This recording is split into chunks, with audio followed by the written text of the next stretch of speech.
জানেন কি, গোলমরিচকে ব্যাকগোল বলা হতো। এমনকি এক সময় সোনার মতোই এর মূল্য ছিল। কিন্তু কেন, কিভাবে এই ছোট মশলা এত গুরুত্বপূর্ণ হয়ে উঠল? গোলমরিচ ভারতবর্ষের প্রাচীন মশলা। এর উৎপত্তি ভারতের দক্ষিণে, বিশেষ করে কেরালা অঞ্চলে। হাজার হাজার বছর ধরে এই অঞ্চলে চাষ হয়ে আসছে। প্রাচীন ভারতে এই মশলা শুধু রান্নায় নয়, ওষুধেও ব্যবহার হতো। বিশেষ করে আয়ুর্বেদে এর গুরুত্ব ছিল অনেক বেশি। ইউরোপে এই মশলা এত মূল্যবান ছিল যে একে ব্যাকগল বলা হতো। এমনকি এই মশলা দিয়ে কর বা ট্যাক্স পর্যন্ত দেওয়া হতো।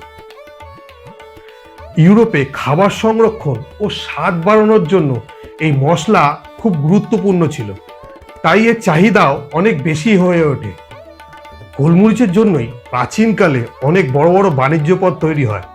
আরব ব্যবসায়ীরা ভারত থেকে গোলমরিচ নিয়ে ইউরোপে বিক্রি করত। গোলমরিচের খোঁজে ইউরোপের দেশগুলি নতুন নতুন সমুদ্রপথ খুঁজতে শুরু করে। এর ফলেই নতুন নতুন দেশ ও পথ আবিষ্কার হয়। আজও গোলমরিচ বিশ্বের অন্যতম জনপ্রিয় মশলা।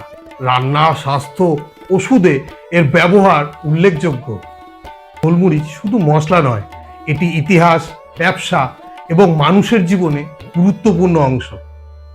এরকম আরও জানতে হলে নজরে রাখবেন আমার এই চ্যানেলকে। ভালো থাকবেন, সুস্থ থাকবেন। নমস্কার।